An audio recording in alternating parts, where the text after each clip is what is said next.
কোথায় বাড়িতে গিয়ে লাইন কাটা হচ্ছে কেন? এসএম সাহেব জবাব চাই, জবাব দাও। জবাব তোমায় দিতে হবে, জবাব তোমায় দিতে হবে। বন্দে মাতরম, বন্দে বিজেপি জিন্দাবাদ। কালিম্পংবাসীর স্বার্থে বিজেপি লড়ছে, লড়বে। বিনা লিখিত নোটিশ ছাড়া বিদ্যুৎ বিচ্যুতি করা যাবে না। অতিরিক্ত বিল কমাতে হবে। বিদ্যুৎ পরিষেবা অতি দ্রুত প্রদান করা সহ 7 দফার দাবির ভিত্তিতে বৃহস্পতিবার কালিয়াগঞ্জ বিজেপির শহর মণ্ডলের উদ্যোগে বিদ্যুৎ দপ্তরে ডেপুটি প্রদান করা হয়। এদিন দুপুরে বিজেপির শহর মণ্ডল সভাপতি গৌরাঙ্গ দাসের নেতৃত্বে শহরের কুনোর মোড় এলাকা থেকে প্রতিবাদ মিছিল করে বিদ্যুৎ দপ্তরের সামনে বেশ কিছু সময় অবস্থান বিক্ষোভের পরে 7 দফার স্মারকলিপি তুলে দেওয়া হয় বিদ্যুৎ দপ্তরের আধিকারিক আলী আহমেদের হাতে। এদিন ডেপুটেশনকে ঘিরে যাতে কোনো প্রকার অপ্রীতিকর ঘটনা না ঘটে সে কারণে প্রচুর পুলিশ মোতায়েন করা হয়। এদিনের ডেপুটেশন কর্মসূচিতে অন্যান্যদের মধ্যে উপস্থিত ছিলেন শহর মণ্ডল সভানেত্রী তাপসী ঝা, শহর মণ্ডল সভাপতি তথা বিজেপি কাউন্সিলর গৌরাঙ্গ দাস, যুব মোর্চার সভাপতি আনন্দ পাসমান, সন্তোষ ব্যাঙানি সহ অন্যান্যরা।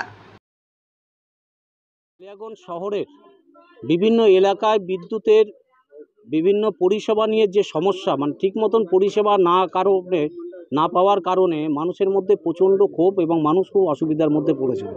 সেটাকে কেন্দ্র করে আজকে আমাদের কালিয়াগঞ্জ ইলেকট্রিক অফিসে ডেপুটেশন দেওয়া হলো। বিভিন্ন আমরা 7 দফাতে এই দাবি আমরা পেশ করলাম। অতিরিক্ত বিল কমানোর দাবি। 2 নম্বর, আমাদের কালিয়াগঞ্জ শহরের বিভিন্ন এলাকাতে গ্রামীণ লাইনে যুক্ত হয়ে রয়েছে বেশ কিছু এলাকায়। তো সেখানে দেখা যাচ্ছে কালিয়াগঞ্জে শহরের লাইন থাকছে, কিন্তু সেই একটু হাওয়া উঠলেই সেখানকার লাইন থাকছে না।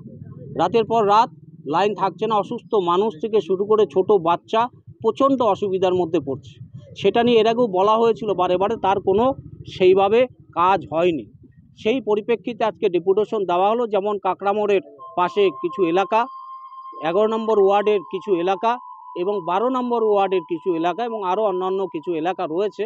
তো সেই সব এলাকাগুলো কাজের বিষয় বলা হলো এবং আরও যা যা সমস্যা, মোবাইল ভ্যান যেটা বিভিন্ন জায়গায় লাইন খারাপ হলে যে গাড়িটা দৌড়াদৌড়ি করে, সেই গাড়িটা সংখ্যাটা যাতে বাড়ানো, মানুষ ফোন করলে ঠিক মতন টাইম অনুযায়ী পায় না। এই সমস্ত পরিষেবা যাতে উন্নত পরিষেবা মানুষ পায়, সেই পরিপ্রেক্ষিতে আজকে এই কালিয়াগঞ্জ ইলেকট্রিক অফিসে ডেপুটেশন। আধিকারিকের সমস্ত বিষয় নিয়ে উনি এটা সমস্যা মেটানোর জন্য তিনি 1 মাস সময় চেয়ে নিল।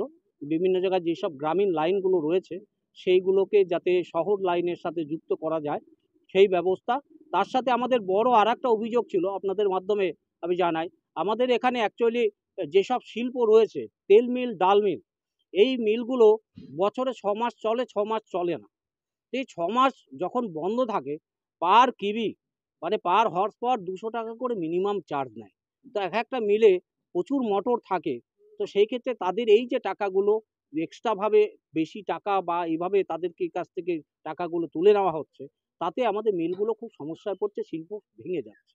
তো সেই বিষয় নিয়ে আমরা বড় দাবি রাখলাম যাতে এই 200 টাকা যেটা পার কেবি যে ইউনিটের যে বিষয়টা, এটা যাতে বন্ধ করা হোক।